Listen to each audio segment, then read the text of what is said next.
It is Friday, October 5th, 2018, the day that Mitch McConnell wants to plow through Kavanaugh's nomination. Welcome to Raging Chicken's Out the Coop podcast. This is Kevin Mahoney, editor and founder of Raging Chicken Press. Each week, I talk to our Capitol muckraker-in-chief, Sean Kitchen, about the good, the bad, and the ugly in state and national politics.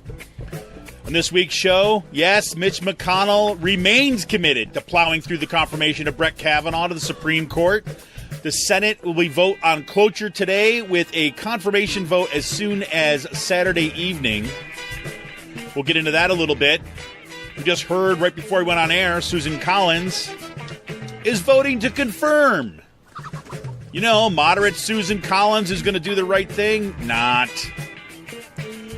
Melania Trump was welcomed to Malawi by protests. One sign read, "Not a shithole." Kavanaugh polling shows why the yoga vote is just a bunch of nonsense, and that's putting it politely. 83% black and 66% of Latino voters support Dr. Ford, while 40% of white voters believe Dr. Ford. Go figure that out. Got the numbers? Got the calculator? Got that one? Hundreds protest yesterday in cancel Kavanaugh protests in D.C. and around the country. Hundreds were arrested, including Amy Schumer, who made it all over the news, right? Good for her. And it looks like the 2020 presidential election is getting warmed up. Elizabeth Warren makes some loud noises about running this week.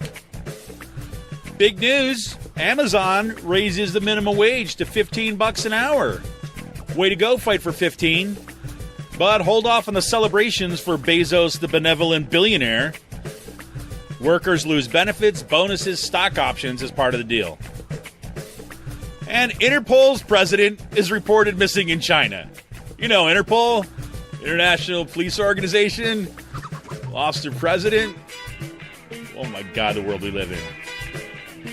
Today's Pennsylvania folks, the one and only debate for the Pennsylvania gubernatorial, for Pennsylvania gubernatorial race was this past Monday, and Alex Trebek stole the show. He stole the show and he did something with it, man. That was holy. Trebek spoke for about 44 minutes total, while Wagner and Wolf spoke for 29 and 23 minutes. Right? And Trebek, decided to also kind of, weigh in and defend the Catholic Church while he's at it. I mean, holy crap.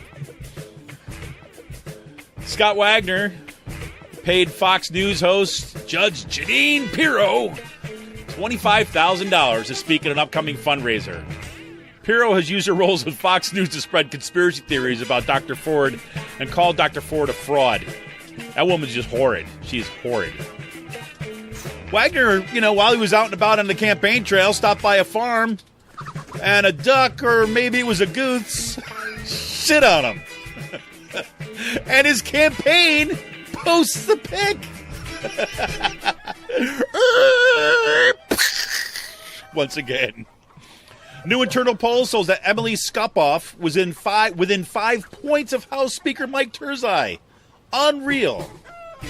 Montgomery County Republican Tom Mert helped get a killer cop a patronage job at the Philadelphia Parking Authority. This cop was charged with murder after shooting a fleeing suspect in the back. And a major blow to our First Amendment whistleblower rights this week as the U.S. Supreme Court refuses to hear Carlene Bradley's case. Consequences will be felt, especially if Kavanaugh's on the court. Elections have consequences. Say it with me. And today's last call concerns that U.S. military project to deploy insect allies, I kid you not, using insects to genetically engineer crops on actually existing crops out in the field. The concern is that it could be repurposed as a biological weapon. Insert dystopic science fiction music here. But it's actually happening. And we talked about this a little bit last week. The asteroid landing by a Japanese lander was successful, but the mascot rovers are no more.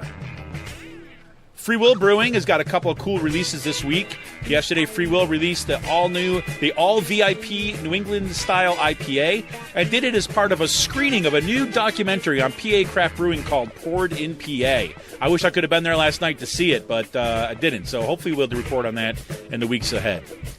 And today, Free Will is releasing, I'm not today, actually I think it's tomorrow, on Saturday, they're releasing a pawpaw Saison.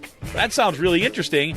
And as part of that, I learned that the pawpaw is actually the only fruit indigenous to PA. Who knew? Take that, Johnny Appleseed. I want you to tune into the Rick Smith Show on Free Speech TV this and every Saturday at 7 p.m. Eastern. You can stream the show live at freespeech.org, or you can tune in on the Dish Network, DirecTV, or through the Free Speech TV app on Roku. I want to thank, as usual, all the continued support of our members. Without you, we could not be doing what we're doing. And if we want a progressive future, we need a progressive media. With the 2018 midterm elections right around the corner, literally less than a month now, we need, or just about a month, I guess, almost exactly a month. We need you. We need you to help keep the movement in the media and the movement in the media. And the best way you can do that is simply go to patreon.com/rcpress and choose a membership level. You can join for little as $5 a month. $5 a month, folks. And if you don't want to join as a member, not quite yet, don't worry. You can just go to ragingchickenpress.org and click on the big blue donate button and give us what you will. Right? But really, seriously, for all our members, all long-standing members who have been with us from the beginning and those who've just joined the past couple weeks, thank you for your support. So, man, Sean, I don't know. I don't even know, like, what I'm even feeling about this stuff now, because it's just like this week is just been, I feel like I'm on the verge of, like, just complete cynicism and complete rage. I mean, it's just, it's incredible. Yeah, well, at least the elections are right around the corner. Yeah, and it's like they need to be because we need something, man. We need something. Like, one of the things that really was interesting, like with the Kavanaugh stuff, was looking at some of the polling that came out this week. Yeah, we were talking this beforehand, but like, what I guess is your make of the enthusiasm gaps that Republicans have been closing in on? And because people think, like, that's it, the blue wave is crashing right now.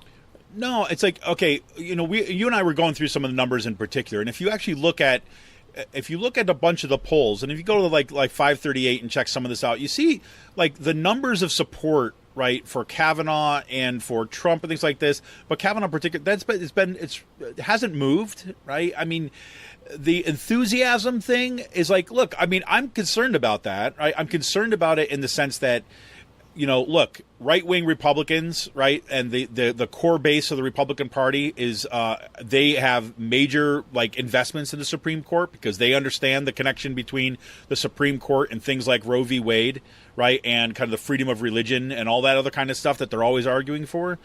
And so they're generally more active when there's kind of issues of the Supreme Court or the front.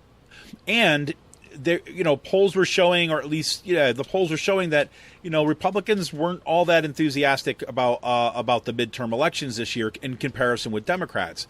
And so this will rile up, some of the base. The question is how much of that base that wasn't already going to go to the vote is actually going to vote. And on the other side of it, I mean, we got to talk about the potential, the real possibility of an undercount of possible Democratic voters. And I was using the example when we were talking about this before, is that, there's folks registering students on college campuses, and there's like teams of people going around at Kutztown University where I teach, right? And earlier this week, they had already signed up 600 voters, right? 600 students already.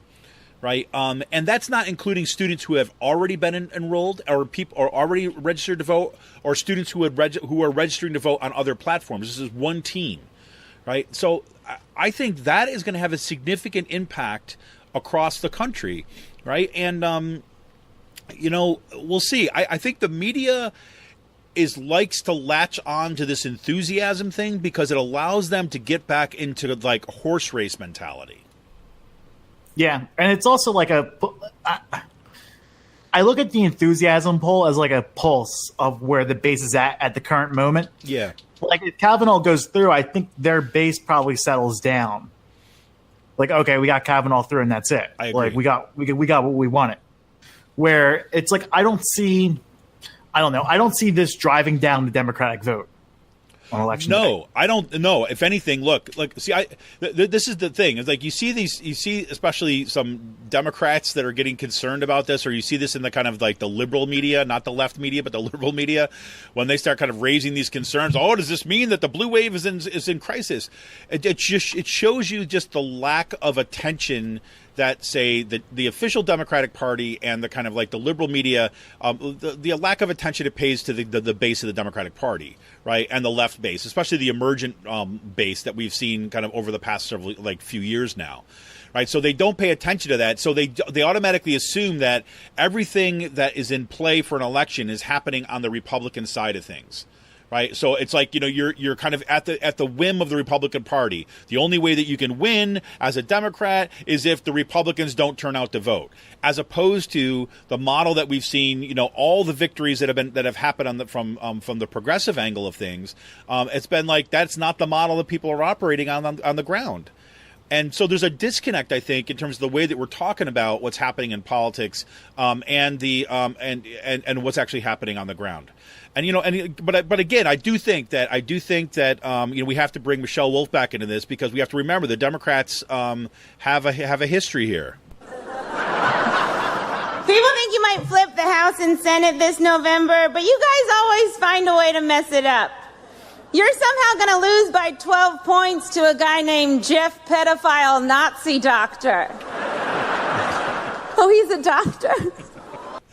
Right, and that's a concern. That's where, like, Michelle Wolf was so pointed when she was talking about the White House, when she gave that talk at the White House Correspondents' Dinner. So, I look at it like that. I mean, I don't, and I will not say that I have a good handle on what the reality is across the country. And you and I were talking about this too as well. This national kind of like test the waters polls is not really what's going to matter. It's going to matter what's happening in these key districts. Yeah. And one of the things I thought that was really good, that the Root broke down the numbers of like who exactly is supporting Kavanaugh. And once again, this shows you that like that yoga vote for the Democratic Party is a bunch of nonsense. It's bullshit. Yes. We've been saying this for a while. Like the vote that the Democrats should be focusing on is the New American Majority model, which consists of people of color, single mothers, and millennials. Yes. And young Americans. That makes up the New American Majority for, like, it's called a majority for a reason, of voters that are out there. And you look at it, 83% of black and 66% of Latino voters support Dr. Ford. Yes. 40% of white voters support her or believe her allegations. Exactly. And it shows you that, again, like white women and white Republican women break down along those same lines. I mean, you look at it, it wasn't like white women that got Doug Jones elected to the Senate. It was black and Latino voters who got Doug Jones elected to the Senate. Yep. No, absolutely. And you look at the, and if we were talking about this too as well ahead of today's show, that what you do see is that you see hardening of the team sports kind of approach to politics, that people, Republicans are, that's the best predictor about whether or not they support Kavanaugh. Are they a Republican? And then, the concentration of the Republican Party, right, and its core base are kind of these white men. Right. But even if you look at and this is why I say that that's important to consider, because if you even look at kind of white women, right, white women have not been, white women Republicans have not been significantly impacted by what's happened with the Kavanaugh hearing at all. Right. I mean, the numbers are pretty constant. So, there you go again. And this is, just to reiterate or kind of reinforce what you're saying is that, the whole idea that there's this group of kind of moderates that are there that we can peel off and win by. That's such a bankrupt model at this point about what's a path to win. And, again, I don't think it baffles me about, when discussions start to move in that direction, because if you just look at facts on the ground, the campaigns that are winning in places like in Pennsylvania, for example, they thought the progressives could never win and they could never oust Republicans. They seem to be winning. Right. Yeah.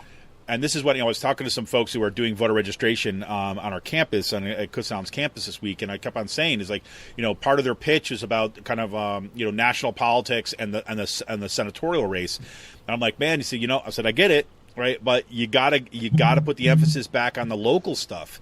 Right, and then kind of start building that education. Yes, it might not motivate everybody, right? Because they don't know about the local stuff. I said, but you got to start building that or making that argument now toward looking forward. Because man, you get students turning out, or you get kind of like the kind of newer voters, younger voters turning out in some of these key places, like the Lehigh Valley, for example. Not only are you going to see kind of like Democratic victories, you're going to see Democratic landslides, and it's going to change the culture of politics in PA. Yeah, I know. Like one of the things that's happening right now, especially, is like talking about the colleges that are getting organized in Pennsylvania. Democrats and other organizations are also heavily investing in colleges like Penn State. Swarthmore out in the Philadelphia suburbs just got its polls back at its on campus. Yep, and stuff like that. I mean, like that's the type of stuff that's important. It is important. I think that, it's also important why you should vote in odd year elections, because that's when a lot of the county chairs and county commissioner seats are up too. Yeah, and it's a lot of all the more reason. And I think that voting on your campus too as well, and registering on your campus, that becomes that much more important. Especially, look, like it or not, it's like college campuses has a disproportional impact on the economy of communities. Right. And they also have a lot of people that are kind of like moving in and out of these districts. Right. But students who are there for 4 years and things like this could have, if they were voting right, in significant numbers, could have a significant impact on the representation in those areas. And if you look at Poshy schools, right, this is why again, everybody likes to look at the ones, the schools that have the big football teams and things like this. But if you look at the network of colleges and universities, like in the state, right, this is true in other states in different ways, but those places that you need to have kind of organized students and organized young people are the places where the Poshy schools are. Right, they're in these kind of red areas, in these underrepresented areas, underserved areas of the state. Which again, this is again where Fetterman's work is so important to kind of go around the state and do this. And I know I'm kind of bleeding into Pennsylvania politics at this point, but I think that this is that's the way I think we're going to have to pay attention to these races, is not just on what's the national feel. Right, but rather, what's the hard work that's happening on the ground across the country? Yeah. So, and I think it's going to be an interesting test case to see what happens in North Dakota, right? Because you have Heidi Heitkamp was like trailing by something like 7 points, I think, in the last poll that I saw, and so that could be a Democratic loss of a seat up there. Right. But that's, again, on current polling. And, the big question I would have, and I was looking for this yesterday to see if there's any polling or discussion of like, well, what's the organizing looking like on the ground? Like what kind of new voter registrations are we seeing or so on? Because that could have a significant impact and end up being a surprise. And one of the other things that like I've been pondering about this, it's like especially this whole Kavanaugh stuff. Like they want a win, the Republican side, just for the sake of getting a win. Right. And that's how like they're looking at this as through like win-loss, zero-sum. Like who cares that he's like a rabid conservative? Like for them, yeah, we can like all the older people like, yeah, we'll fuck over our kids and the younger generations simply for a win. Right. And it's like this hedonistic base like mentality. Like they're it's like their beliefs, the Republican Party, are the most base beliefs in society. Right, but misogyny, greed, hatred, like discrimination and stuff like that. Like that's where the Republican Party is going, and that's where their base beliefs are at. Right, and I think the one thing I think that just one. I mean, this is kind of a minor issue, but I mean, I think that the whole idea that they're really to screw over future generations for they don't even think about it in those terms. I think what they think about is like they are looking to secure the power structure as it is at all possible means, and they will do it so that they protect their own. I mean, Kavanaugh, if anything, like Kavanaugh stands out as the like shining example, right, of the white male power structure, the most privileged among us, right, that is getting a pass, right? And getting supported and people rallying to his cause when he is a freaking idiot to begin with. I mean, you hear this guy, he can't even control his damn emotions. He was one of the most banal, like, versions of a frat boy that I saw, like, when I was at Syracuse, like the worst kind of most average, everyday drunkard frat boy. And that's who we're promoting. And because he is part of that power structure, they will defend him at all costs. Yeah. And it amazes me how it's like, yeah, it's amazing because it's like it's also like to me it's almost like the failures of the messaging from the Democratic Party, where like they've allowed the right to co-opt morals and religion for decades now. Yeah. And like this is where like this defense of Kavanaugh and what he has done is also it's rooted in the white male privilege politics and toxic masculinity, but this is also like rooted in years of evangelical Christianity and Baptist religious beliefs having a structure on our politics. Yeah. I mean, like those two go hand in hand. Yep. And it's like the left has allowed the right to co-opt more what they deem as morality. Yeah, I agree.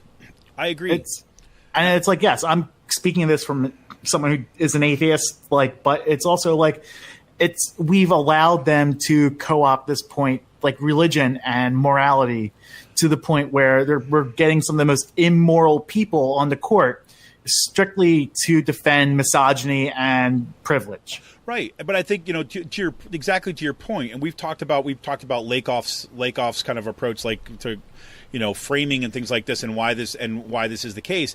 But like, and again, I think that because so much of the left and the Democratic Party has bought into and refuses to let go of the kind of like the Enlightenment myth, right? That kind of like you speak facts and the facts will speak for themselves, and then people will eventually come to the conclusion, when that's not what moves people. And also the poverty of that is that it doesn't allow for that constant evolution of talking about what our values are. Because, and again, this is one of the problems that I saw, and this is kind of like a tertiary or problem, like of what happened with the hearings, is the Democrats basically choosing to kind of make everything about process and procedure, like the focus on kind of the FBI investigations and all that.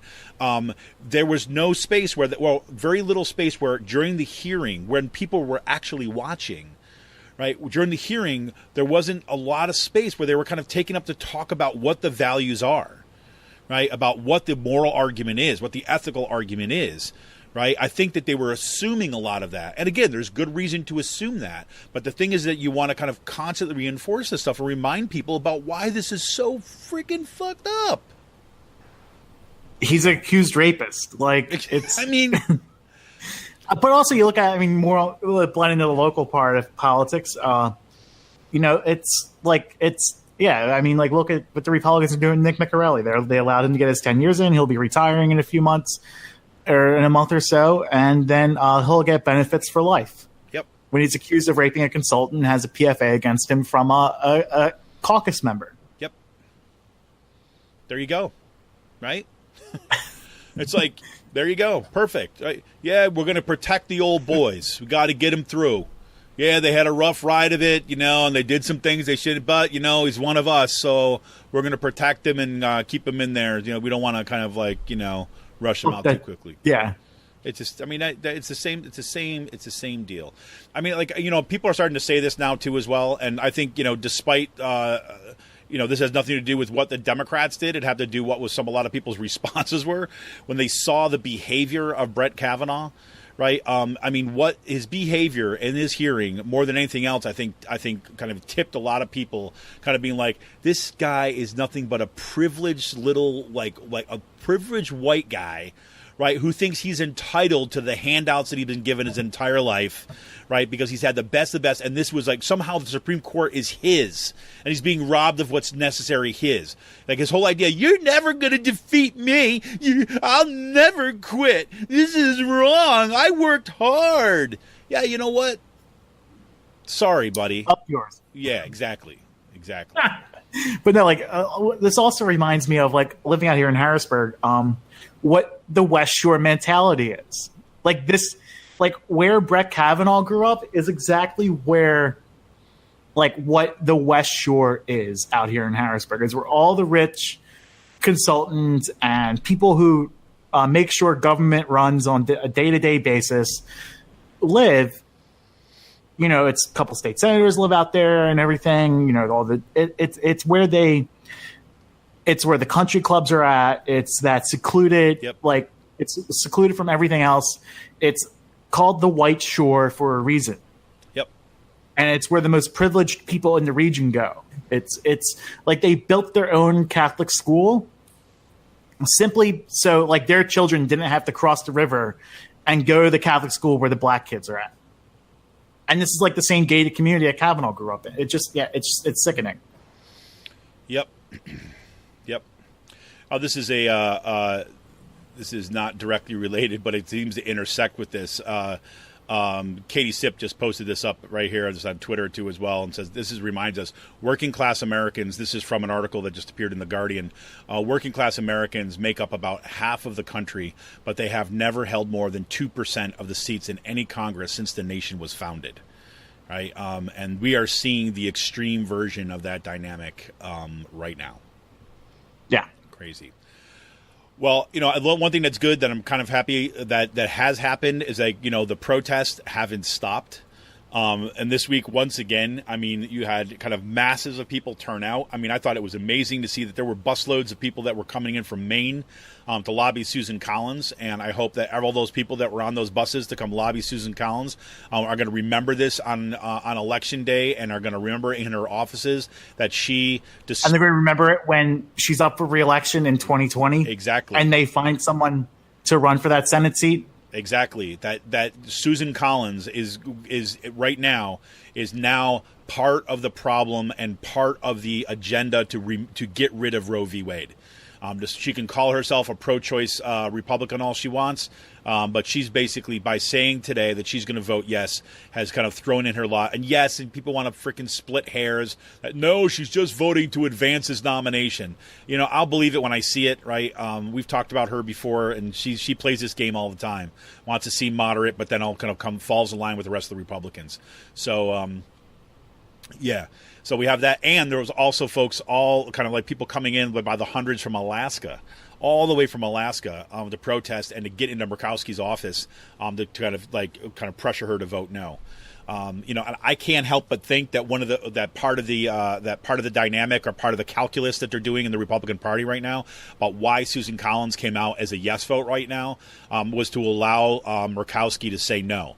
But signaling to the rest of the Republican Party that don't worry, the vote's still going to be safe, because I don't see Jeff Flake actually kind of flaking. Yeah, he's gonna flake. I mean, you know, he's gonna flake, and he's gonna it's in his name. Yep, and he's gonna give that pouty look on his face, like he's really considering something, and it's making you feel like it's a really hard decision. And then he's gonna vote with the rest of the Republican Party, and then they'll probably let Murkowski go so that she's not going to lose her next election by selling out the indigenous peoples in there, which Kavanaugh will do. That's my guess.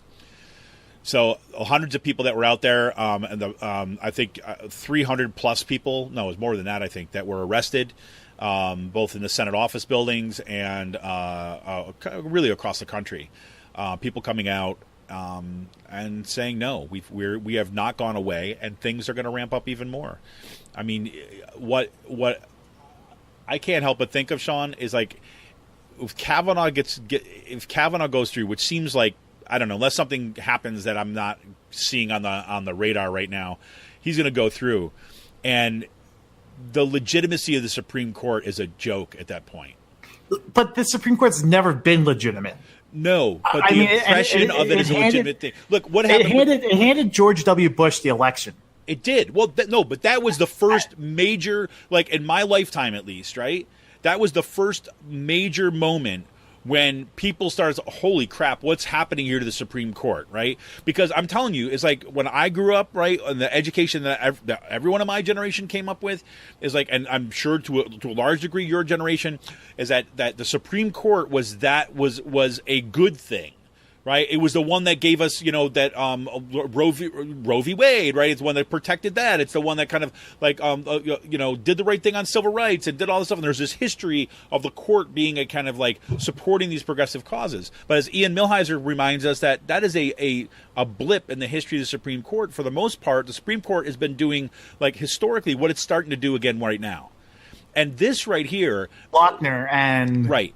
What was different about the Bush v. Gore, right? And this is that it wasn't about, people were not paying attention to, especially on the left, we're not paying attention to the process that got us there. Right now, what's exposed is that the Republican Party will do anything to make sure that its agenda is going to rule the court, even when it means denying, right, sexual assault. Right, as a kind of like, as a factor that should kind of like disqualify that person. Right, exactly. And that's what's exposed, and that's the difference. And so you show me anything that comes before the Supreme Court, I can't see how anybody's going to expect it to be anything but something partisan. And it's going to go two directions. One, it's going to fuel anger, and one, it's going to fuel despair. Right, and our job is to kind of try to get there from despair into action, and that's all I could think about. Yeah, but. Well, cool. And then, one thing I have to say, so we get Elizabeth Warren. Did you see Elizabeth Warren's little talk this week? I did not. Well, I have to say this. If she continues this, she basically said that, after all these displays last week at the hearings and everything, she basically came out to a crowd and basically said, look, after this is all done and after the midterms, I'm going to give a hard look at running for president. And the thing that she did, right, which is why, again, this is what I think people need to hear, right? Especially, again, so much commentary, especially among feminists and women, were saying that if I, as a woman, were to behave the way that Brett Kavanaugh did at a hearing like that, like, I'd be done, completely done, right? Like, and what Warren did is she acknowledged that, but then she said, "But I am angry, and I will continue to be angry. I'm going to use that anger to take this back." Right, the fact that she kind of demonstrated and embodied that whole kind of counter kind of resist, or that whole kind of resistance to the kind of subjugation of women, the resistance to the playing nice, and we're just kind of like, we're gonna make sure the institutions are working all nice and fine. No, she's gonna go and fight. And that's what needs to be at the front. And again, we can talk all the specifics in the world that you want about, the problems or the limitations of Elizabeth Warren and kind of where she is in terms of progressive politics, right? And I'm willing to talk about that stuff. But I think that, like what Elizabeth Warren, what the marker that she kind of like plunked down, is a really good one. Right, and for the rest of the party. And I think that's going to have a huge influence on the whole tenor of the kind of Democratic Party primaries and the race on that side.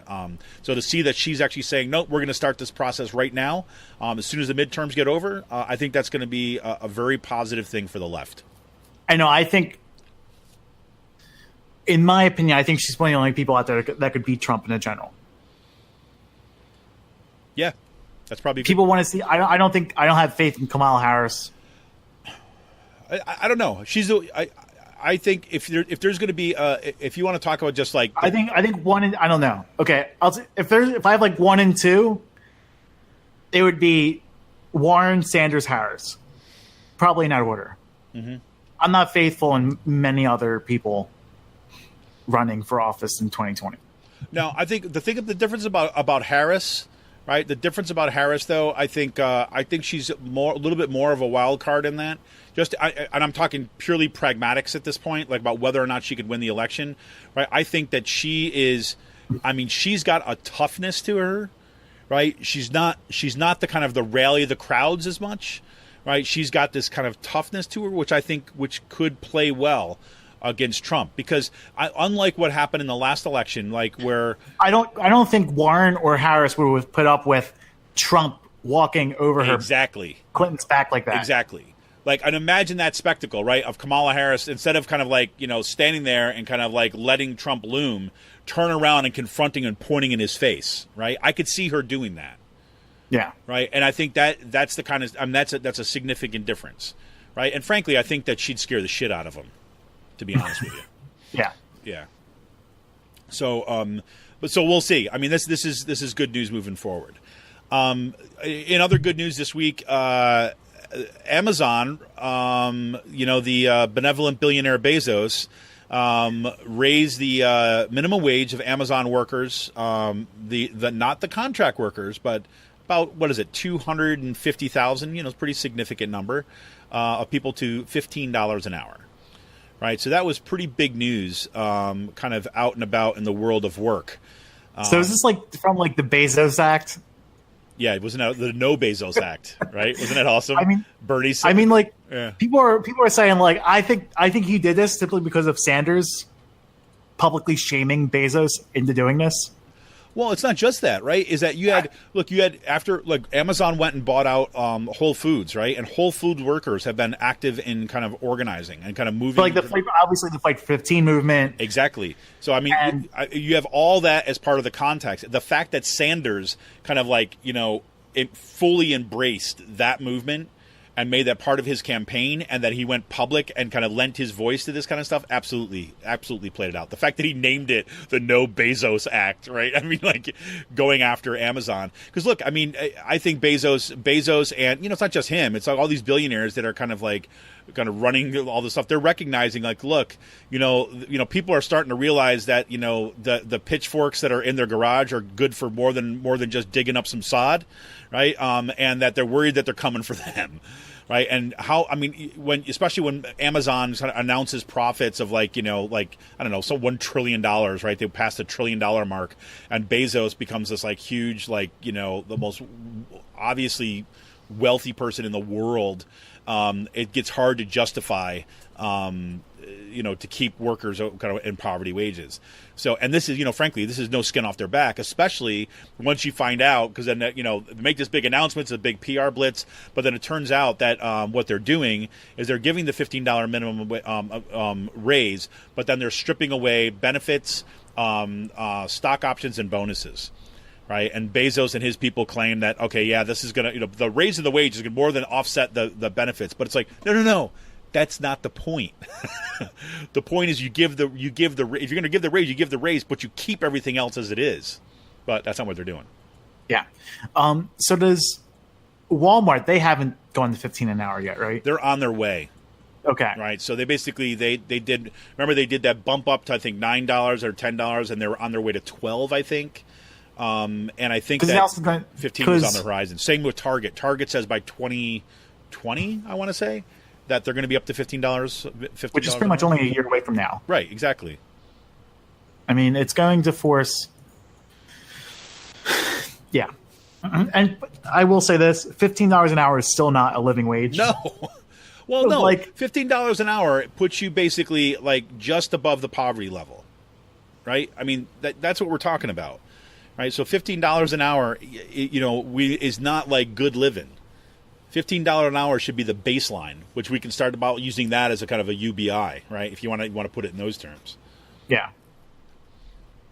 A little crazy. Well, yeah. So there's that. Well, we're going to be watching that. It's going to be really interesting because, as you know, in this area where we're at, right between where I live and Kutztown, right, there's a huge Amazon warehouse, and Amazon has been kind of making all sorts of noise about kind of setting up shop and expanding its presence here in Pennsylvania. I know Pittsburgh made it as one of the finalists for the Amazon 2, what do they call it, the HQ2 or something like that. So their gentrification plan. Yeah, totally. I mean, yeah, it's totally what it is. And everyone's like, oh, look, it's lots of water that we could live next to and stuff. So maybe this would be cool, right? But they, and Pittsburgh has put on a really strong push to try to get Amazon to come there. So there's going to have presence in our state, and again, you're talking about hundreds of employees, right? That just got to kick up. We got Whole Food markets, which are expanding in the state and across the country. They got to kick up. But it's interesting talking. I had a student who worked at Whole Foods, and she was talking about, I'm getting this raise. But I think she and all of her colleagues didn't have the wool pulled over their eyes when they got that, right? They fully recognized still, oh, so you're gonna throw me some pocket change that you that you didn't really need right now? Yeah, okay, that doesn't really change a whole lot. So that's good. But one piece of just news that we just saw right before we went on air today is that I saw the Interpol's president is missing. And this is not funny. I don't know why this is striking me so funny today, but there's the guy, he's Meng Hongwei, I think is how you say it, Hongwei. Meng Hongwei, he is the president of Interpol, which is kind of like the international police. He was stationed, based in France, and went back home to visit to people in China, visit relatives in China, and hasn't been heard from for like a week. And Interpol can't find them. Right? It's like their own police.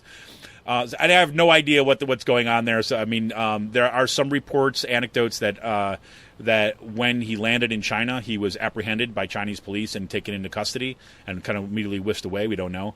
But it just struck me as just like another kind of, I don't know, peg in the bizarro world picture that the head of the international police stuff has gone missing. So there's our world, folks. Crazy. Oh, man, anything else for the good of the national order, Sean? Anything else to help us save the world? No, that's it. That's it.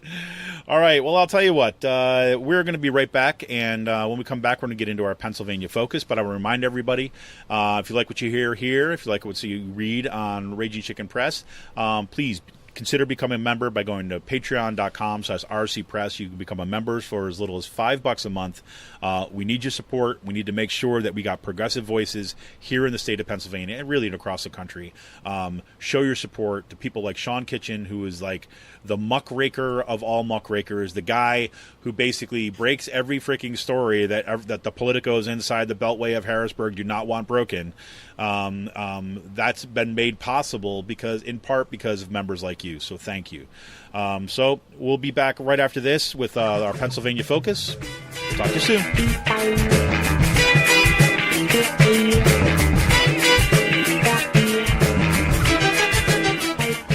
I'm Rick Smith, and this is Labor History in 2.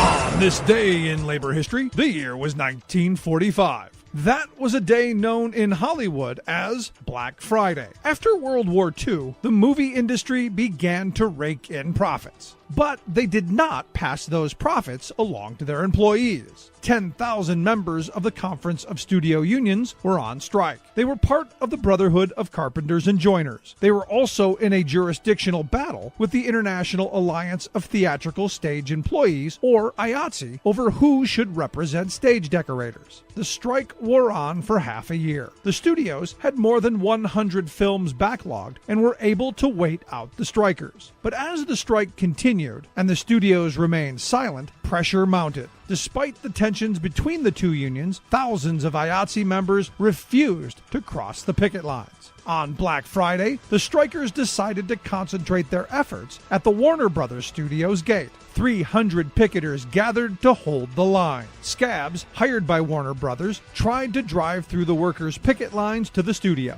Variety accounted what happened next, writing, quote, "Strikers deployed from their barricades, halted non-strikers, and rolled 3 automobiles on their sides. By noon, reinforcements arrived from both sides. Firemen were called in to turn their hoses on the striking workers. Warner Brothers security deployed tear gas. Common for the time, accusations were hurled that the Conference of Studio Union strikers were communists. As a result of the strike, the Conference of Studio Union's employees were assigned to other jobs in the studios. When they refused, they were locked out. The union never recovered. The violence at the Warner Brothers Studios gate also helped to fuel the passage of the Taft-Hartley Act through Congress, which eroded union protections. Like what you hear? Check out more at laborhistoryin2.com.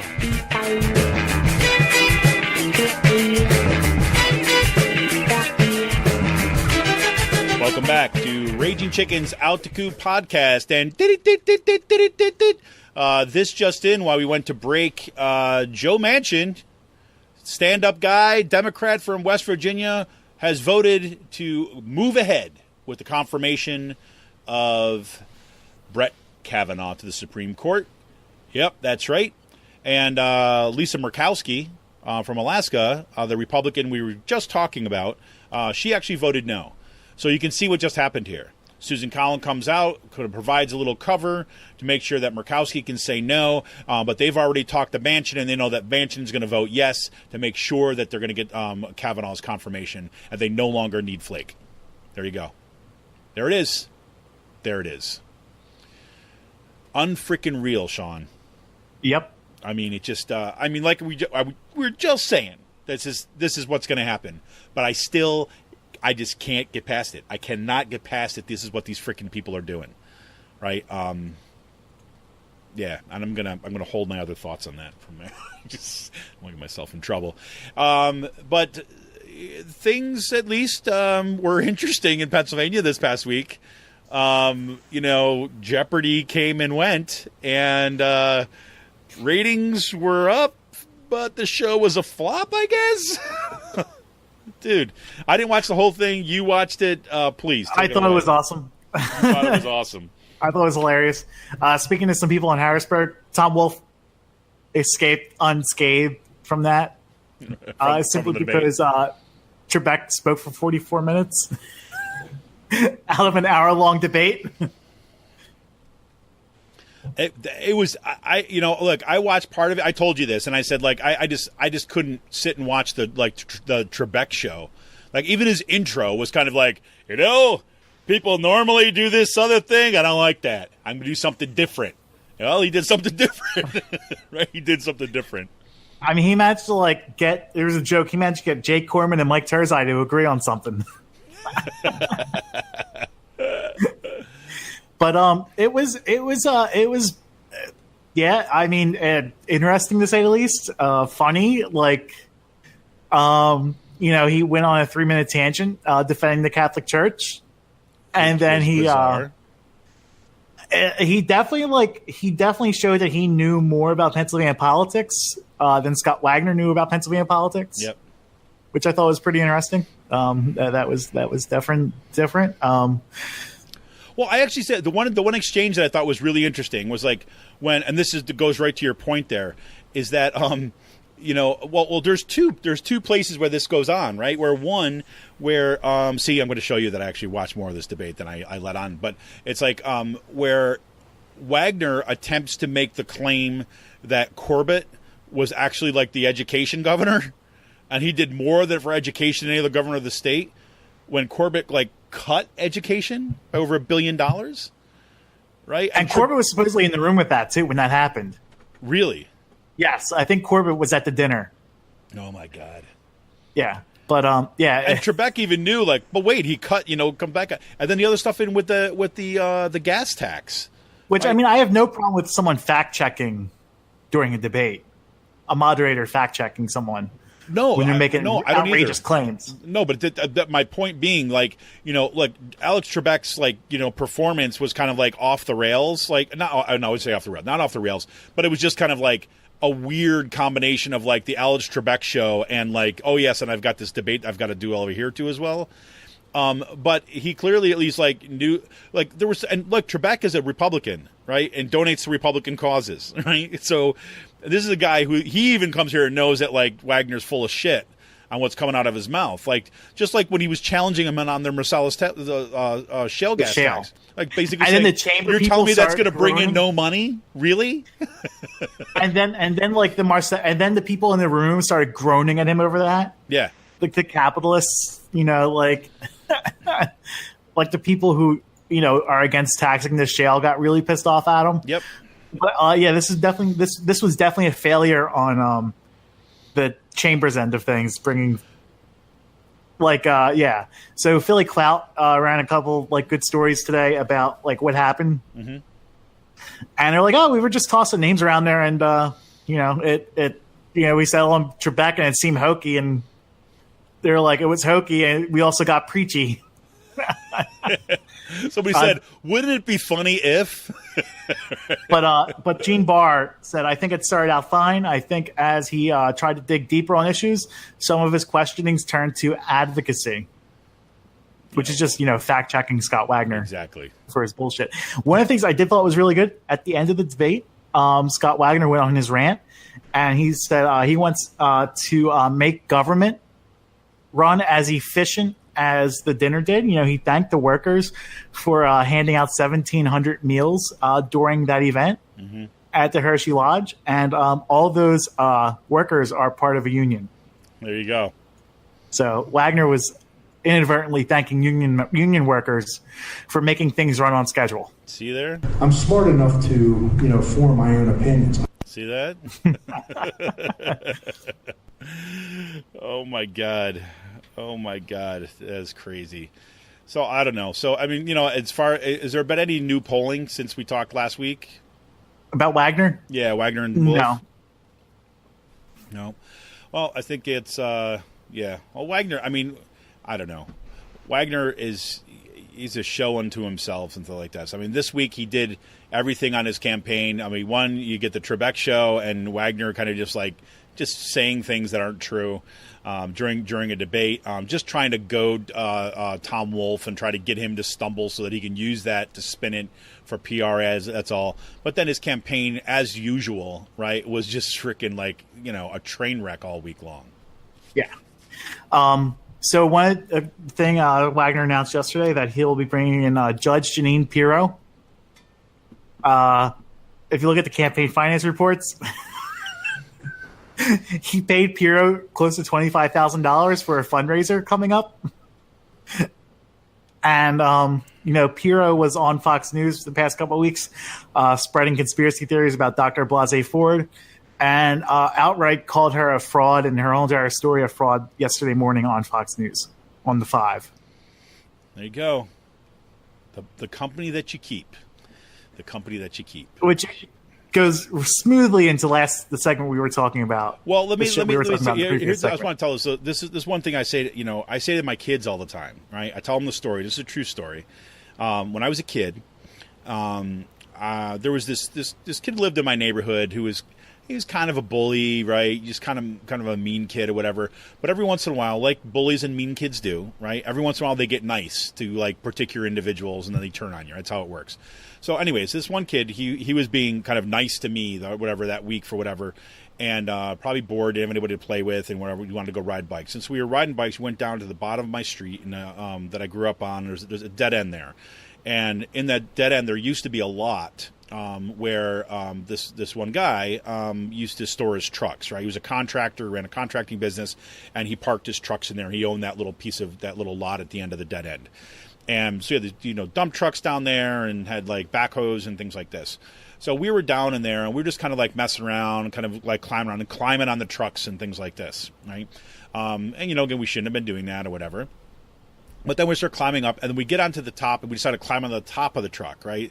Top of the dump truck where there's all the, you got all those yellow lights and kind of things like that. And this kid, I won't name him here, but he's got a rock in his hand, and he starts smashing the lights, right? And he wants me to smash the lights, right, as well. And I don't smash the lights, right? So I pick a rock, say, oh, that'd be funny. But I'm in my head, what am I going to do? What am I going to do? Whatever. And so we're sitting there for a long time, and then we go home later on, and then my mom gets a phone call. Because sure enough, right at the end of it, there's a lot there, but there's a whole bunch of houses around there are watching these kids sitting up on top of the truck smashing the headlights or smashing the lights on the truck, right? And so I get back on, and I said, well, Mama, I didn't do it. And she's like, did you tell anybody about it? Right? Did you stop it? Did you stop playing with him? Did you come home? And I was like, no. She said, well, guess what? You were there. You were associating with that, and you didn't do anything to stop it, right? So you were going to have to pay for a part of that. You have to work off the your share of that. And I thought it was the most unfair thing in the world, right? But it was that whole idea about your connections matter. Who you associate with matters, right? And you have to be held accountable for those things. And I tell my kids the same thing. So when I saw this, Jeanine Pirro kind of coming in, and this is who Wagner's going to hang out with, there you go, man.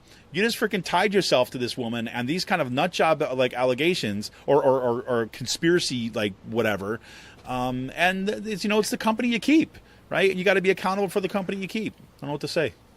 Yeah, and supposedly, Trump's coming back to Pennsylvania next week. He is going to be stumping for Mike Kelly up in Erie, Pennsylvania. Mm-hmm. Congressman Kelly, and it looks like Wagner is not going to be invited to this event. So. One of the things that happened, Lou Barletta will probably be there. Lou Barletta is one of the first people to speak out in support of Donald Trump in Pennsylvania, like the second or third person to do so ever in the campaign. So, Wagner and Barletta are pretty tight. Barletta will probably be getting a job within the administration afterwards, probably at Department of Homeland Security or ICE. That'd be my guess. Yeah. I just totally made that up, but yeah. No, I could totally see it. I was thinking something along these lines after we talked last week in the podcast. I was thinking, I could see Barletta. Like Barletta, this is job interview for him. That's about it. Yeah. So Barletta and Trump will be appearing again. I don't think Wagner will be there. But yeah, I mean, it just shows you the fucking wackos that Wagner has associated his campaign with. And it's like, I mean, this is exactly the company you keep. Speaking about Wagner. Yeah. So, Wagner has a fine feathered friend this week, I guess. Wagner actually had a couple of crazy things this week. So what he's been doing is I'm holding a town hall where he sits in front of his Facebook Live videos, like these really weird Facebook Live. They're just gold. Yeah, they really are. And he was in a gun store. It's I'm having a town hall with 4 people and the cat. He's and then yesterday he was at the farm show complex. I invited Tom Wolfe to this, town hall with an empty studio chair right there, and he's with 4 cows, 4 teenage girls, and he's not asking the girls for questions, but he's actually asking the cows for questions. He's like, well, Enterprise says this. Wait, is this like a Clint Eastwood moment? Talking to the empty chair. Yes. No, this is not like a Clint. He's been having multiple Clint Eastwood moments on his Facebook page over the past couple weeks, and then he went up to a farm, I guess, out in Berks County or something like that, Lebanon County, a duck farm or goose farm, I don't know, but he took a picture with it, and he's holding this goose and looking at it, this duck, and he's in this blue track jacket overalls to go inside the pen area. And this duck just takes a huge shit on his side, and he posts it up online. And that's the crazy thing. First of all, he's looking there. He's in a tracksuit, right? He looks like he's freaking he's straight out of it's like James Gandolfini goes to a farm for the day. Exactly. I'm in a waste management business. Everybody immediately assumes you're mobbed up. It's a stereotype, and it's offensive. Well, then don't wear the freaking track jacket, right? Well, then did you hear the? I mean, well, not did you hear, but the fact that I didn't realize this. You told me this morning. I nearly fell over laughing. That I didn't realize it was actually his campaign that posted the picture. Yes. Well, did you hear the audio that got posted later on about him talking to his campaign staff? I did not. Well, Das war ein Befehl! Der Angriff Steiners war ein Befehl! Wer schickt Sie? Yeah, he's pretty mad. But this is clearly turning into a vanity campaign at this point for Wagner. Yeah. And did you hear what he did last week? We didn't put this in the notes, but he opened up a campaign office in Philly. Oh, we did. We talked about this a little bit last week. Yeah. Democrats for Wagner. Yeah. Yeah. And I don't know if we talked about this, but he opened it up on 5th and Lombard off of South Street. Uh-huh. Which are you familiar with South Street at all in Philadelphia? A bit, yeah. It's sort of the trendy hipster area now, but back in the 80s and 90s, that's where the hardcore grungy punk scene was at. And if someone like Scott Wagner opened up an office down there, there'd be a brick through every single fucking window of that office. Yeah. Yeah, it's just the craziest campaign's just been it's just going off the it's off the rails at this point. It's not even going off the rails. It's all right, here comes that cliff. Yep. don't miss it. Oh my god. It's like Thelma and Louise. Just oh my god. Yeah. Crazy. So Go play with your spidget finner. That's what he's got to do. But the thing is, we're still 30 some days out from the election, and it's. I don't see it getting crazier, but it will be getting crazier with Wagner. Yeah, I mean, look, I think that's going to be the tactic at this point, right? I mean, it just go as crazy as possible. Yeah. I mean, that's what you got to do, right? The only way forward for him is actually to double down on craziness and outlandish claims, and the whole kind of Trumpian Lots. Did you see the billboards he was putting up in around Pennsylvania? Yeah, I've seen a couple of them. Socialist Wagner? Yeah. Yeah, that's just fucking nuts. Yeah, I mean, I think we're going to see more of that. I think we're just going to see more of just the kind of like burn shit to the ground. Which good on him, because it'll be great for everyone else. Well, I think so. I mean, the more he does that stuff, I mean, making himself, in a sense, more and more irrelevant when it comes to that, the actual race. Yes, it's going to fan the flames of some stuff. But meanwhile, I actually think it's actually going to kind of have effects, like deep effects down ballot. Yeah, right? It's like, the thing is, you look at the latest, Franklin and Marshall poll, no one knows who Scott Wagner is and no one knows who Lou Barletta is, or care, especially Republicans don't really care to vote for either one of them. There you go. Yeah. Excellent. Excellent. It's about freaking time. And speaking about down ballots. Yeah. House Speaker Mike Turzai, his opponent, Emily Skopoff, who we talked to at the Progressive Summit, is within 5 points in internal poll shows. Now, obviously we're saying internal polls and you got to be skeptical of them, but this internal poll, the company that did this, has a B rating with 538 and has a non-bias rating from them too. So that's a pretty accurate poll coming out from the Skopoff campaign. And they wouldn't release that unless they're within a few points, single digits, which, again, this has people worried in Harrisburg. We put out a reporting from last week about Pat Brown losing significantly to Mark Pinsley, who is a Bernie-crat, pretty much endorsed by Our Revolution, flippable, a lot of major unions. Pinsley is in a district, Pat Brown's district, in 2016 went for 4 points for Clinton. It went for 5 for Wolf when he was up for re-election, and went for 10 for Casey at that point. That's big. Now Wolf is winning this district where Pat Brown's at by 25 points. That's big. Yeah. And Charlie Dent's not on the ticket anymore. And Pat Brown's not known for someone who goes out and campaigns and goes to Eagle Scout events like Charlie Dent was. Right. And Marty Nothstein has been written off by the Republican Party, National Party. So it looks like, and Susan Wild's winning that district by, 12 points at this point. Man. So, happy trails, Pat. Happy trails. Again, this is also something that a bunch of Harrisburg insiders claiming that this won't happen, but I am predicting that it will. And it's going to be interesting. An upset like that has not happened since 2010, 2006. Yep. Well, and that's what's going to be kind of amazing is to see these folks, if they both win, right? Susan Wild looks like she's going to win, right? And if so, they both win, right, and then move forward, they're going to be going in those future elections with incumbency, right, which is that much more kind of important to be able to carry that campaign forward, and they could start thinking about expanding, expanding the numbers of people getting elected, and lending support to other campaigns, and that could be potentially huge. Yeah, and the one thing, Lehigh County's always been a traditionally blue county. Mm-hmm. For the past few decades, pretty much, because Allentown is in it. Brown's district consists of the whole entire city. Yep. So the city accounts for a third of his district. Yep. Which is pretty significant. Yeah. So that's going to be interesting. Yeah, especially since you're going to basically, lower the IQ of the rest of the Republican Party in the state if he loses. Let's check the competence meter.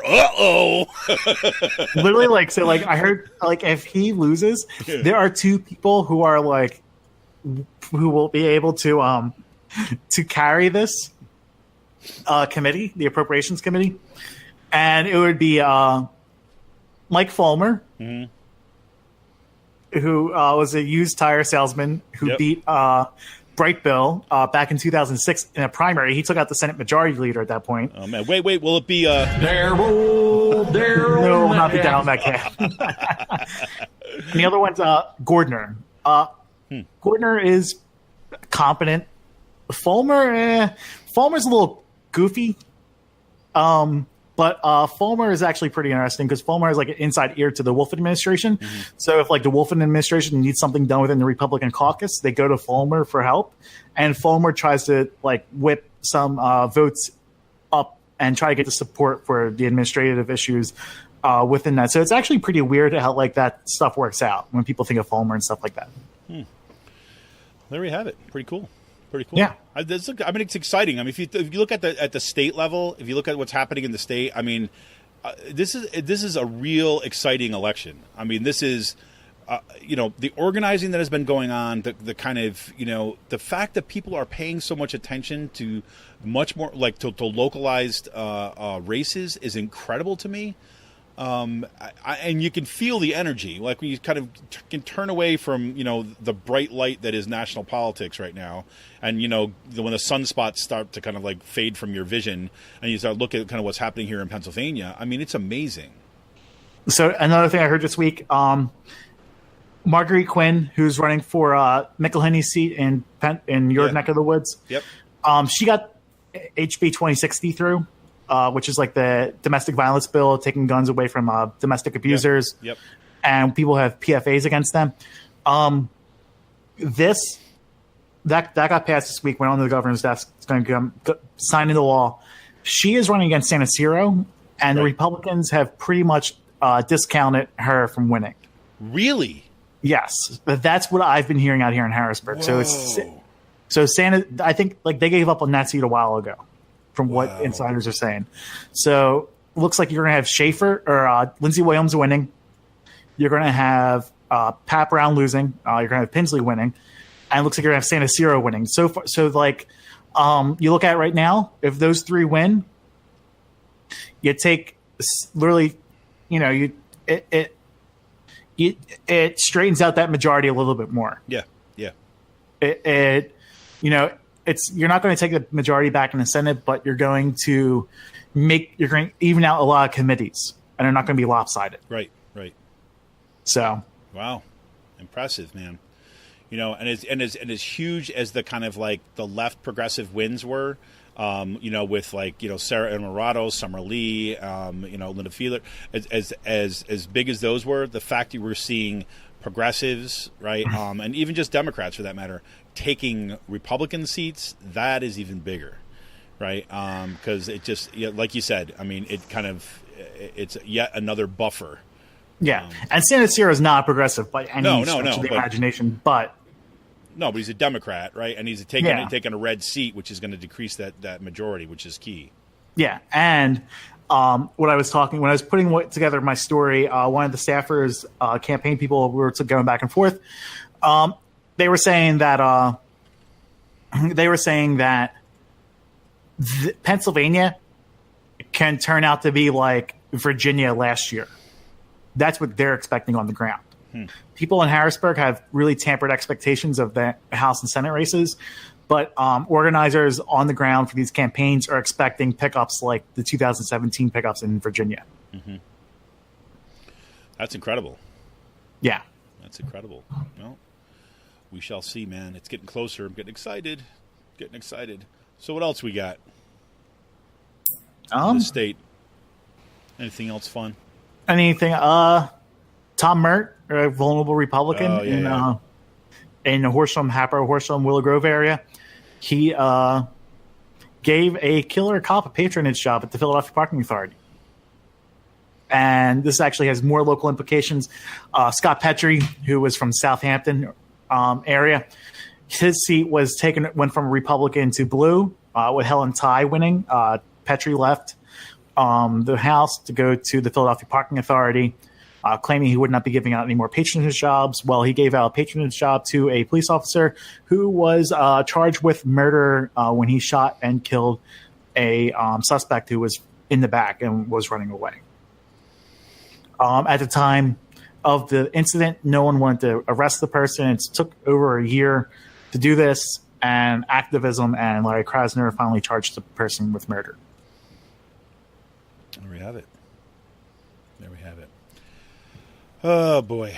All right, well, I got one thing to close this out, and this is a hard one. This was, as you know, we've been following the Colleen Bradley whistleblower case here since January, really closely. I mean, I first reported on Colleen Bradley's case back in, 2015, when she was the director of administration and finance down at Westchester University, and she basically blew the whistle on basically what the university was doing with its accounting scheme, which is basically committing fraud. And this is something that stood out for me right from the get-go, because I had been writing and doing research on exactly this kind of stuff. So anyways, she had come forward and blew the whistle and was fired for it, and her case has kind of been making its way through the court system.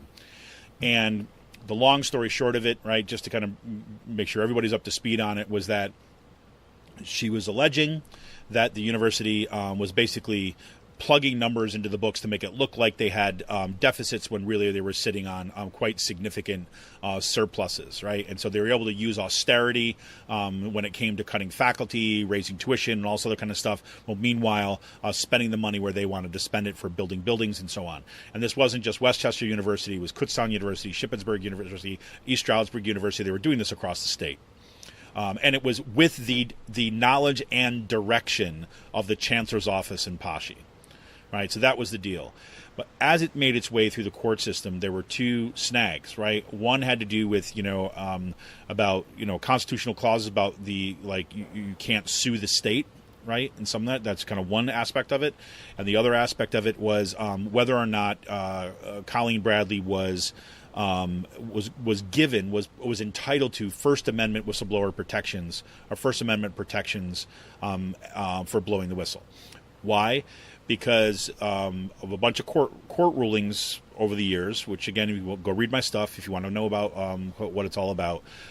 Because some court rulings over the years, it's been found that there, under certain circumstances, if you are kind of operating within your existing job description, right? If you are operating, you're doing what you're told, and you're going that, and you're fired for doing what you're told, you are entitled to no protections. So in other words, if I'm an auditor, right, and I'm told to audit these books, and I come back with an audit that shows that there's corruption, right, and then I get fired for that, right, I have no protection, right, because I did what I was told, and I'm being fired for it because I gave them an answer that they don't want. In Pennsylvania, it's an at-will employment state, so they don't have just cause and just get rid of you. In the other case where you say you come forward, you go to the newspapers, right? If I would say, instead of going to my boss and here's the report, I go to the newspapers and I blow the whistle, then I do have First Amendment protections. What Colleen Bradley's case was about was what happens in between those two spaces. What happens if you're aware of something that is going on in part because of your job, which is, what whistleblowers come across to, but instead of going directly to the newspapers, which could potentially put you in all sorts of other problems, violations of confidentiality or kind of insubordination, whatever it might be, instead of doing that, say that you just went out of your normal job duties, right, what you're supposed to do, and you went to another group at, in this case, the university, or another group at work, but in this case, another group at the university that included people that she normally did not report to, but that she believed would help rectify the fraud because her bosses were basically just committing fraud, signing her name to it, and all this other kind of stuff, that she was attempting to make people known, to blow the whistle upon that so that it could be acted on and fixed. And then she was fired, right? What the circuit court, the Third Circuit Court of Appeals, right, and after the District Court of Pennsylvania, what had come out of the Third Circuit Court of Appeals is basically that saying that, nope, she was not acting, or she was acting within her job description, even though there's sworn depositions from her boss saying that she was not doing that, right? So they said, nope, sorry, we can't. You're not entitled to this protection because you were operating your job description, and they substituted the sworn testimony from her boss, who basically said no, she was not doing that, and who actually she was suing the boss, right? So he had an incentive, right, to say something that was going to help himself out. But this is like, no, she was doing it outside of her job description. This was not something that we asked her to do. We explicitly told her not to. All right, that she was not supposed to do that, and she gets fired for it. The District Court of Appeals basically substitutes their own definition for that, their own reading, their own opinion, based on nothing, right? And says that and denies her whistleblower rights. So this summer, basically, what had happened, and we've reported and we've talked about this before. She filed with her lawyers a writ of certiorari, I never say that word right, to the Supreme Court, which is basically saying, okay, look, it's not part of the normal appeals process because they basically they dinged her case on a technicality as opposed to on the merits of the case. So they dinged her on this technicality. So you can't appeal it to the Supreme Court. You have to write this special thing and ask the court to hear your case because you believe that the judges erred in the way that they were kind of reading the case and some of the provisions. And we just found out on Monday of this week that the Supreme Court has denied that. Now, what that means effectively are two things, right? This is not the end, right, of this all stuff, but now it's going to take a very different form. But it means two things. Number one, because the Supreme Court has let the Third Circuit decision stand, your rights, if you're a public employee in the state of Pennsylvania or anywhere within the kind of Eastern District coverage, right, you just lost additional First Amendment protections of work. Right? That means that your ability to blow the whistle on wrongdoing, on fraud and corruption at your workplace just got narrowed. Right?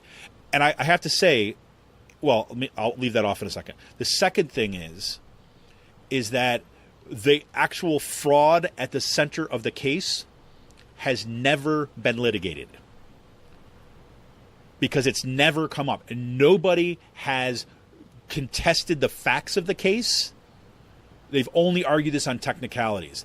And so now, once that Supreme Court rules this, you see what Paschi comes out and does is they basically use that as an opportunity to basically call her a liar. And said, see, she was without merit. Her claims were wrong. When they know, as well as I know, as well as Colleen Bradley knows, that that was not what the court said. So now, like as Colleen Bradley said, right, what she said, right, in she was interviewed in Delco Times, right, the Daily Times down there, and one of the things that she said is that, okay, what's the effect of this? Is the effect of this? Oh, hold on, sorry. She said the effect basically of this is to kind of, give license to further corruption.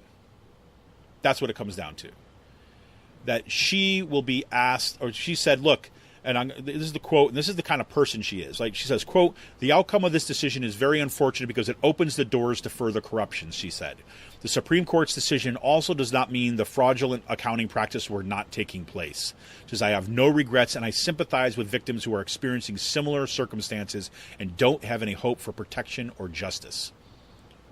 That woman, I'm telling you, she has given me hope about what it looks like to actually fight the good fight and do it for the right reasons. She's an amazing person. And to see her treated the way that she's been treated has been gut-wrenching to me.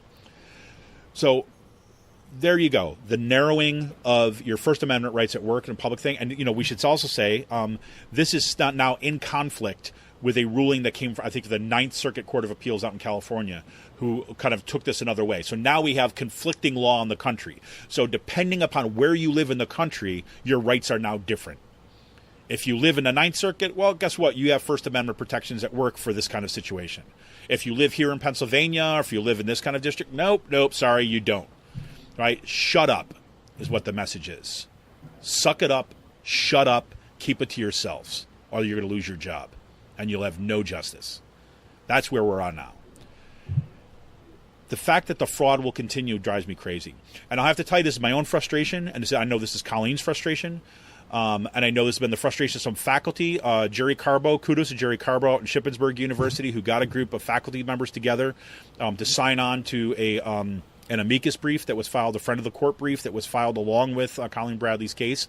At least some faculty stepped forward. But the fact that my own faculty union would not step up and kind of get behind this case, the fact that it seemed like, the Pennsylvania ACLU not so interested in this case, right? The fact that there was other national whistleblower protection case were not so interested in this case, right, has really blown my mind. right? And they all use the same, well, if it gets taken up by the Supreme Court, then maybe we'll get ready to do this. No, we don't want to kind of spend our resources and our time to make sure that these First Amendment protections are upheld. No, we're going to wait, right? And I get people have kind of different levels of commitment and only limited amounts of resources. I get that. But when it came to my own union, right, that became really frustrating for me personally, right, in part because what the very mechanism that the state system of higher education has been using, right, to fire faculty members, to get us to kind of suck it up and work more for less, to raise tuition on students, right, and to justify the way that they are lying to us on a daily basis, right, why I have to live in a freaking building with black mold and watch my fellow faculty members getting moved out of the building because they're having asthma attacks and health attacks. While that's going on, this is they get to lie, and they just use this Supreme Court case of the denial of it as a way of covering their own asses, and no one has been held accountable. Why is it that we're not seeing kind of the Attorney General looking into this and prosecuting this stuff? I have no idea. What I was told, and I don't know the degree of the basis, but I have saying is that does not want to weigh. Attorney General doesn't want to weigh in on this because it's potentially toxic politically, and he's got political aspirations. Right? We'll see. And again, these are all people that in so many other circumstances I'm 100% behind. I'm union to my core. Right? I'm a proud member of ABSCUF, right? But my leadership of my union taking this move on the Colleen Bradley case has been crazy. The fact that the Attorney General has not wanted to take this up drives me insane. The fact that the PA ACLU has not wanted to take up this case would drive me insane.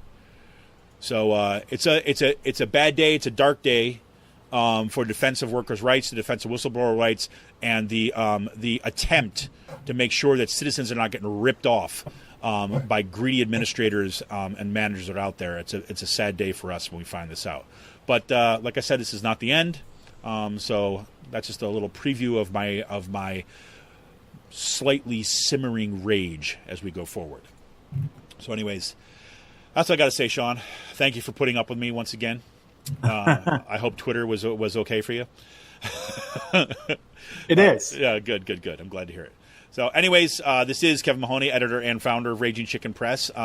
When we come back, we're going to get into today's Last Call, which I'm very, very excited about. We're going to talk a little bit of space news. We're going to talk about bioweapon insects and a little stuff happening here at Free Will.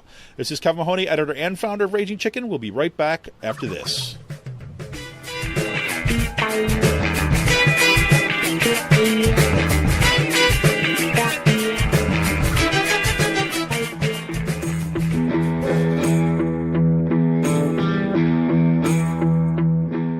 This is Kevin Mahoney, editor and founder of Raging Chicken Press. For the past 7 years, Raging Chicken Press has brought pull-no-punches, progressive reporting and commentary to the interwebs. Our long-form investigative pieces, stories that no-access journalist wants to touch, or rollicking weekly podcasts strive to advance progressive movements and perspectives rooted in the struggles happening across the country or down the street. We've broken national stories and caused our share of discomfort in the halls of power. If we want a progressive future, we need progressive media. And you can help support Pull No Punches, homegrown progressive media today. Become a member of Raging Chicken Press for as little as $5 a month. Simply go to patreon.com/rcpress and choose your membership level. We need to make sure to keep the movement in the media and the media in the movement. Best way you can do that is to become a member of Raging Chicken today by going to patreon.com/rcpress. Thank you for your energy, your encouragement, and your support. Keep up the fight.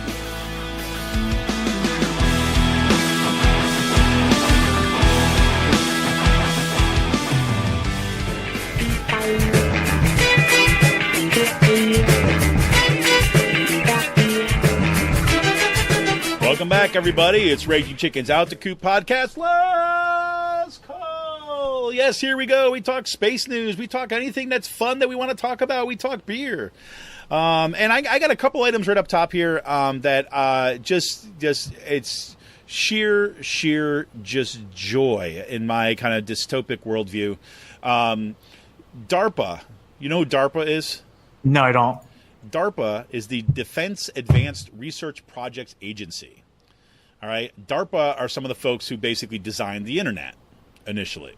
Right. So it came out of the kind of military projects and kind of doing this advanced science and things like this. OK.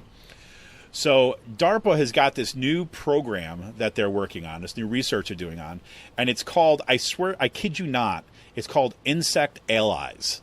All right. I want to read a little bit about what this is. So a new DARPA program is poised to provide an alternative to traditional agricultural threat response using targeted gene therapy to protect mature plants within a single growing season. DARPA proposes to leverage a natural and very efficient two-step delivery system, I love the way they talk about this, to transfer modified genes to plants, insect vectors, and plant viruses they transmit. In the process, DARPA aims to transform certain insect pests into, dun, dun, dun, insect allies. And that's the name of the new effort. So here's the deal. They want to take aphids. You know what aphids are, right? No, what's that? An aphid is like this little tiny green bug, right? That you see, they're pests. They get on all sorts of outdoor plants, garden plants. They get on like milkweed. They love milkweed. They'll go and eat that shit like crazy. So what they want to do is they say, well, look, what happens? The aphids already become a way of transferring viruses from one plant to another. So say a plant has got a virus and it's getting sick. These aphids go up and they eat on that plant. And they go to the next plant and they transfer that virus, right? What DARPA is trying to do is say, hey, you know what? Usually if we want to kind of create a genetically modified plant, right, like say, for example, a new rice plant or a new corn plant or something like this, we have to usually go through kind of 6 or 7 generations of that plant before it will actually kind of like be fully genetically modified, right? So their thing is like, hey, what if we could like inject, right, a modified gene into a plant, right, and have that gene run rampant through the rest of the genome of the plant and change the plant in one growing season, right? So you're infecting the plant with this virus, right, that's got this virus that's kind of hollowed out, and you've got this genetic code that's stuffed in it instead that's going to be delivered directly to the plant's genome, right? And so they want to basically take these aphids. They're already doing experiments on this, right? Take the aphids, right, and modify this virus, release the aphids to go suck up this modified virus and go to other plants. And they basically want to now then release them into the world, right? I kid you not.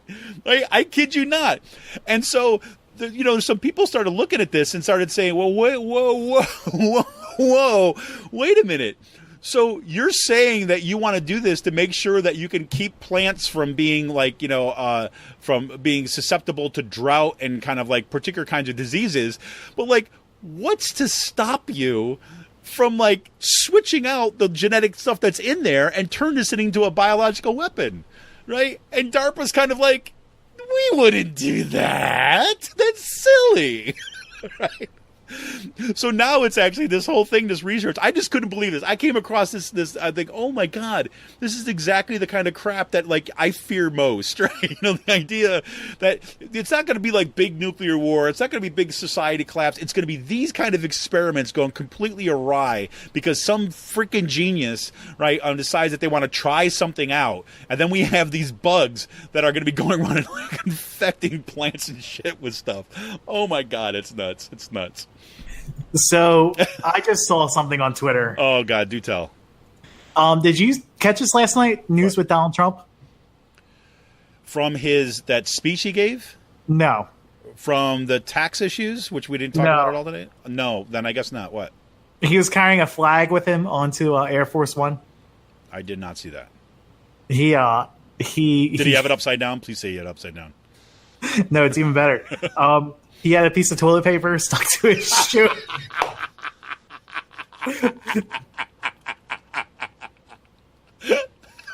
Was it red, white, and blue? I gotta ask. So, like, he's walking up the steps to Air Force One, God. And you see this thing like flapping around as he's going up. I had to I was like, this can't be real. Like, and I'm just looking at it like, oh my God. And this wasn't like a small square. It was like at least like 2 or 3 squares just like stuck. well, Sean, I can't shit on those planes. I always have to have a good shit before I get on the plane. So I had to sit down there and I had to get myself in a nice mood, right, to empty myself out before I got on that plane because I went on extra weight. So it must have just got stuck there, and I must have just not been wiping as well.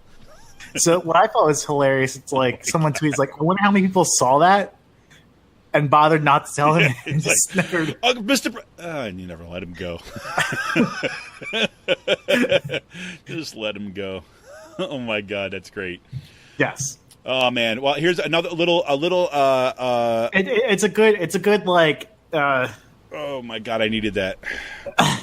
It's a good metaphor for him just shitting all over America. Yeah, exactly, and not even being good enough to clean himself well. Leave a little trash around trailing from his shoes. And it's great. Well, you know, the other thing, we talked about this a little bit last week, and I talked about this really cool, these mascot rovers. They were the two little kind of like shoebox size landers and rovers, or they were literally called hoppers. That was the first time in human history that someone successfully landed a probe onto an asteroid. It was a Japanese endeavor, and they were called mascots. It stood for something that I'm not going to kind of go into all that. But the rovers are no more, right? But that's because that's what was by design. So they actually lasted a little bit longer than they expected them to. They had a battery which they thought was going to be about 12 or 14 hours, and it went up to I think like 16 hours or stuff. And not only did they successfully like hop around on this asteroid and kind of take some really cool pictures about what this freaking asteroid looks like straight up, they were able to successfully send their data back to the kind of little mothership that was there, because they basically had this satellite that went up that kind of matched speed with the asteroid, dropped these two little shoebox things, and then they beamed it back up to this little satellite thing, which is shipping the data back to Earth. So that was just some really freaking kind of amazing stuff. So some cool pictures this week what the science is saying on it. What's interesting about it is that the like planets like Earth and obviously like the rest of our solar system and across the universe is that the planets were they looked one thing at one point, then they formed, and they've changed kind of dramatically over kind of like millions and millions of years.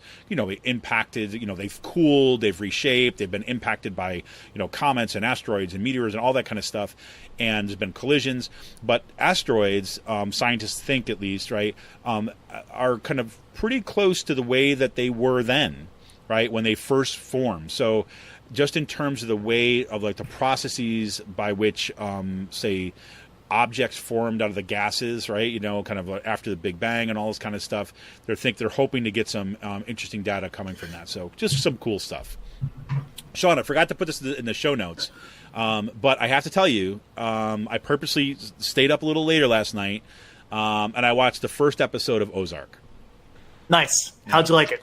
It's good. It looks good so far. Yeah, it's pretty good. Yeah, I was almost gonna interject like somewhere in there, but I decided not to do it. Right? I was gonna be like, so what does my father decide?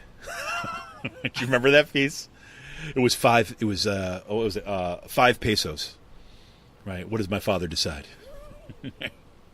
And so the first episode, and so now they're down in the Ozarks, and we're getting ready to go to the rest. I just want to let you know, see, like unlike you, right? When you make a suggestion to me, I actually say, hey, well, let me go check it out, because I think Sean might have something to say about this.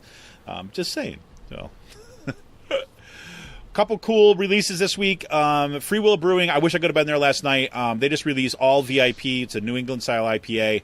Looks really good. But the coolest part is they released it as part of a film, like a viewing. Like what am I saying? A film watch party, basically. Whatever it is. That's a very bad way of saying what I'm supposed to be saying. A viewing. What's that? A viewing, something like that, right? So they showed this film called Poured in PA, which is a documentary about Pennsylvania craft beer. It was really cool. And then they released this New England style IPA, kind of a can release last night as part of that too as well. So maybe I'll pick some of that stuff off later today. But I hope to be able to get to see that documentary too as well. And we can tell you a little bit about it once we check it out. Tomorrow, Free Will release a Paw Saison, which I was like, man, that's really cool. Pawpaw. And I always hear about these things, these fruits of the pawpaw. And in the Free Will description of the Saison, right, they say this. And I was like, I didn't realize this, but the pawpaw is like the only fruit that's indigenous to PA. And it's like these big green things, and apparently they've got like a custard-like constituency or consistency on the inside. I've never had one, but if anybody out there has had one or is kind of a big kind of like, paw kind of like fan who knows about stuff, like, let us know. Drop us a line at through either our tip line or through ragingchickenpress@gmail.com. I'd love to hear more about it, and I'm going to kind of check that out. So I'm looking forward to checking out the paw saison too as well. So yeah, that's it. So, Sean, anything else you kind of going on? Plans for the weekend or anything? Probably watch the Eagles lose. Watch the Eagles lose? You're not so high on them this year? I think they've been a lot of close football, but yeah. I overheard like several conversations this week about all the theories about why Carson Wentz isn't so great this year. Well, I mean, he's just coming off an injury. He is playing really well. Yeah. Well, there was a group of people that I heard that the theory was that it's now because he's married. Oh, yeah. That was a really interesting 300 yards, 2 touchdowns. Yeah. 4 touchdowns and 1 interception in the past couple of games. That's a pretty good ratio. Yeah, exactly. I was looking at these people. It's like, really? You're going to blame it on his wife as Kavanaugh's hearing is going on? This is how you're going to make sense of the world right now. Okay. Yes. That's right. Anyway, anything else for the good of the order, Sean? Nope, I am good. He is good. You hear everybody? Sean, he is good. And he's going to get better over the weekend. So, all right. Well, this is Kevin Mahoney, editor and founder of Raging Chicken Press. Thanks for hanging out with us for a little today. And, look forward to – one thing last I should mention, too, as well. I had lost my recorder. Right, I shouldn't say lost it. I misplaced my recorder. So this last week, met with Colleen Fitzgerald, and she and I sat down and we did some kind of pre-record for the next episode of Free Range. But I could not find my recorder. I finally found it on Wednesday and got it home, and I just haven't pulled the audio from that yet. So look for something maybe next week if we can find a time where we both can get together to do another round of recording. So anyways, thanks a lot, everybody. This is Kevin Mahoney, editor and founder of Raging Chicken Press. Good looking out, and, what can I say? I think that maybe, I don't know. Hopefully things will get better next week. Get that much closer to the election. What else can I say? Kavanaugh's got something to say. See ya!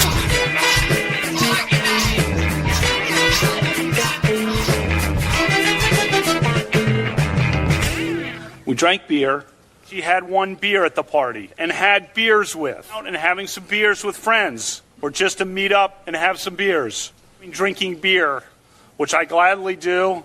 I like beer. Haven't answered that. I like beer. I don't know if you do. Okay. Do you like beer, Senator, or not? What do you like to drink? Next one is Senator, what do you like to drink?